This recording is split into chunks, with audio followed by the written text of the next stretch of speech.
In the 1960s, there was some debate as to whether or not the primary weapon system of the future was going to be the kinetic energy round or the chemical effect round. Further, there was some debate as to whether or not that round would be delivered by use of a cannon or a missile. Now, it turned out in hindsight that the cannon was going to win, but of course there's no way of knowing this in the 60s. In 1966, General Dynamics Land Systems created a new low-profile turret equipped with a gun missile launching system.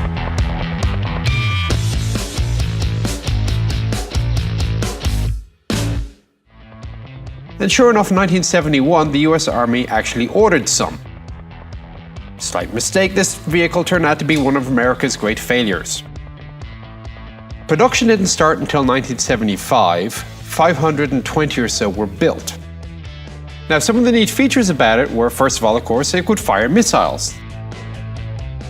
It could fire either the Shillelagh anti-tank missile system or conventional rounds, HE, Flechette, or Heat. Space was found within the vehicle for 33 rounds of conventional ammunition and 13 anti-tank missiles.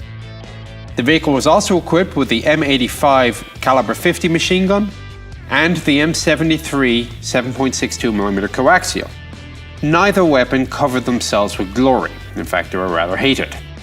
M85 eventually being replaced by the M2 and the M73 by the 240, the Belgian FN Mag.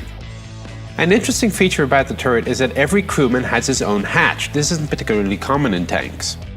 The reason is that the gunner is isolated from everybody else by a huge row of missiles between him and the rest of the tank. The commander is isolated himself. He has his own little cupola at the very back center of the turret, and the loader has a relatively cramped position on the left-hand side. The driver is the most comfortable of the lot in the traditional Patton hull, front and center.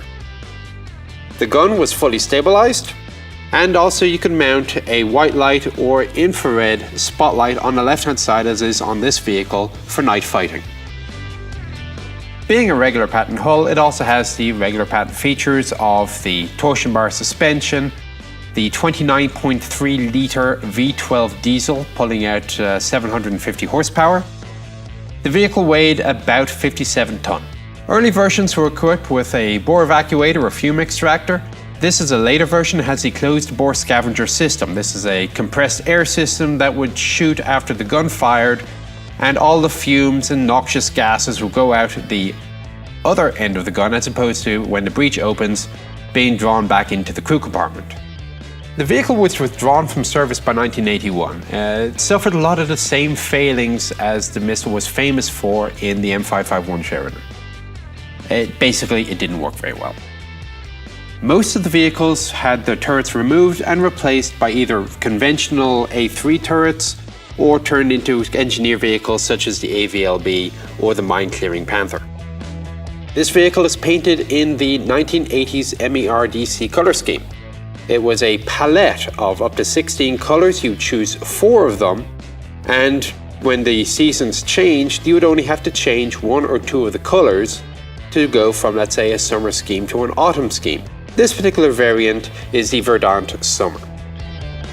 This vehicle has exactly 13 miles on the clock, probably the lowest mileage of any tank you'll ever find in any museum anywhere. This was not a very successful vehicle.